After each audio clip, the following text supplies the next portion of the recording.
Mark Penn was chief strategist for Hillary Clinton's 2008 presidential campaign. Guy Benson is the political editor at townhall.com and a Fox News contributor. Guy, let me start with you. This is not a new topic, but it's certainly increasing in some urgency when you saw everybody today agreeing at that hearing on world threats that this is certainly one that the United States can expect. Forget relitigating 2016. What is the government going to be able to do to prevent basically a lack of belief in elections going forward, especially just in 8 months from now? Yeah, that was the point of agreement, but listen to that indictment from Senator Warner. He's saying that we are no better prepared now than we were in 2016 to deal with this menace from Russia. And to me, that is so demoralizing. It underscores, I think, as an American, that our political parties are more interested in this food fight of playing gotcha with the president or playing defense for the president, rather than taking the necessary steps to make sure that hostile powers do not influence our elections into the future. That ought to be the top priority. Mark, it would seem that this is something that you could get bipartisan agreement on to try to tackle. But is there anything concrete you think that they could have done that they haven't done so far? Well, look, I think there is a lot of bipartisan agreement on this. I don't think you've seen a plan for election security. I don't think you've seen any actions taken against RT, which really in the intelligence report was seen as a propaganda arm for the Russian government. So I think they could have had something more of a security and propaganda, and also what they said about having Facebook identify the source of ads.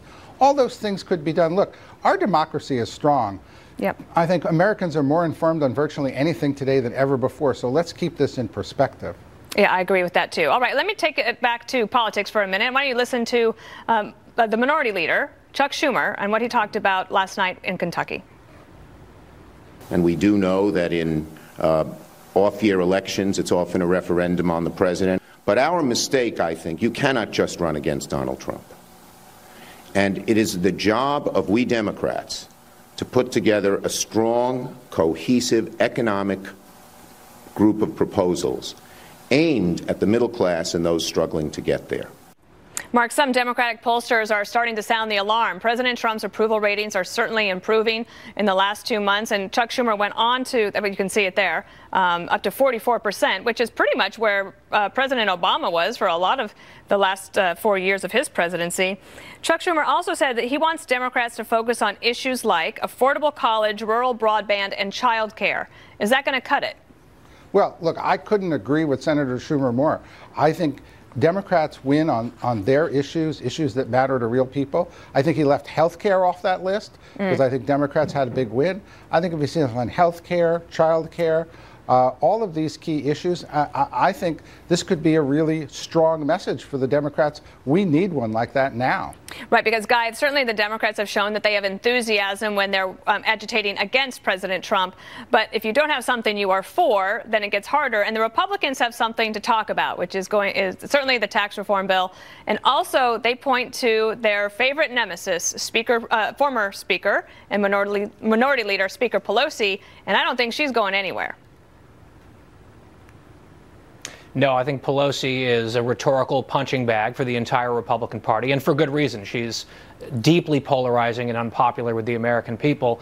But look, I think the Republicans would welcome a fight on the economy. I think it's interesting to see Chuck Schumer saying we need to focus on the middle class when every single Democrat in Congress voted against tax cuts for the middle class. And they predicted Armageddon and all of these, sky is falling disasters. And in fact, 80 to 90% of Americans, including more than 90% of the middle class, are getting a tax cut because of the Republican passed bill that got zero support from his party. Yeah, Mark, so you can't, the Democrats can't go back and vote again and decide to vote for tax reform. How will they basically push back against these attacks that are coming from Republicans that they couldn't support tax reform that they will say is clearly benefiting the middle class?